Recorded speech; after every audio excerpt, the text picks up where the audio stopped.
Everyone in the valley knew her as the widow on the ridge, the woman who kept to herself, who tilled the earth and spoke to no one. They said she'd lost everything long ago, her husband, her reason, her fire. But that morning, when the ranger's desperate call echoed through the static, something inside her stirred, something the world thought long buried. Base was surrounded, coordinates the transmission cut in and out, panic bleeding through every word. Sergeant Cole slammed his fist against the radio, shouting into the void, "Is anyone receiving this? We're pinned, repeat, we are pinned." For a moment, only the sound of gunfire answered him. Then a voice, soft, level, and unmistakably female, came through the noise. "Copy that, Sergeant. Hold position. Look to the northwest." 30 seconds. The men froze. Cole blinked. "Who the hell is this?" "Just a friend," the voice replied. 3 miles away, Elena Ward stood on her porch, the wind whispering through the grass. The world around her was still, the same silence she'd chosen years ago when she walked away from the uniform, from the noise, from the ghosts. She'd buried her past beneath the soil of this land, swearing she'd never lift a rifle again. But now, the valley, her valley, was crying out. She moved slowly, methodically, to the cedar chest near her bed. The hinges creaked as she opened it. Inside, wrapped in old canvas and memory, lay her rifle, an M24 she hadn't touched in almost a decade.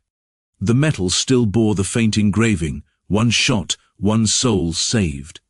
Her fingers hesitated, trembling as they found their rhythm again. The weight was familiar. The air shifted. Somewhere deep inside, the soldier she used to be drew her first breath in years.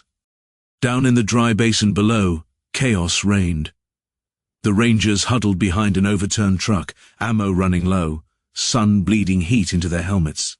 Cole's vision blurred as dust mixed with sweat and smoke. A grenade bounced against the dirt, rolling toward them. He kicked it away, too late. The explosion ripped the ground apart, tossing him backward. His ears rang, his chest ached, the end felt close enough to taste. Then, a sound cut through the chaos, a single shot, clean, distant, followed by another. 2 hostiles down. Cole blinked through the haze. "Who's firing?" One of the men pointed toward the ridge. The glint of a scope flashed once, then vanished. "She's up there," Cole whispered. "Whoever she is, she's got our backs." From her perch, Elena adjusted her breath, letting the world narrow into the crosshairs. Wind speed, distance, elevation. She'd done this dance 1,000 times before. The recoil kissed her shoulder, and 2 more silhouettes dropped into the dust. Each shot was steady, deliberate, but not without pain. She wasn't killing. She was protecting the ground she'd once promised to defend, even if the uniform was gone. For every pull of the trigger, she remembered why she'd left, the faces she couldn't forget, the weight of every necessary decision. But duty has a voice, and sometimes it whispers from the quietest corners. When the final echo faded, only the wind remained. The valley fell still. Hours later, Cole and his men made their way up the ridge. The trail led to a small wooden cabin surrounded by herbs and sunlight. The door was open. Elena sat on the porch, rifle disassembled, tea steaming beside her. Cole stopped at the gate, helmet under his arm. "You saved my men." She gave him a faint smile. "No, Sergeant, you saved yourselves. I just reminded the mountains whose side they're on." He wanted to thank her, to ask her name, but the calm in her eyes said it all. She'd already done her part. Gratitude wasn't needed. Recognition wasn't wanted. As they left, the villagers gathered below, whispering stories. The ghost sniper on the hill, the guardian who saw through the smoke. That night, as twilight painted the sky in bruised gold, Elena stood by her window.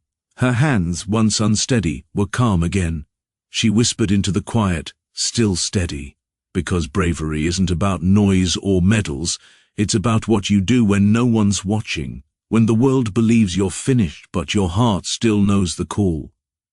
And sometimes, the quietest woman on the hill carries the loudest kind of courage. If this story reached you, drop a comment below. Tell me what courage means to you. I read every word. Until next time. Stay kind, stay brave, and keep your light burning.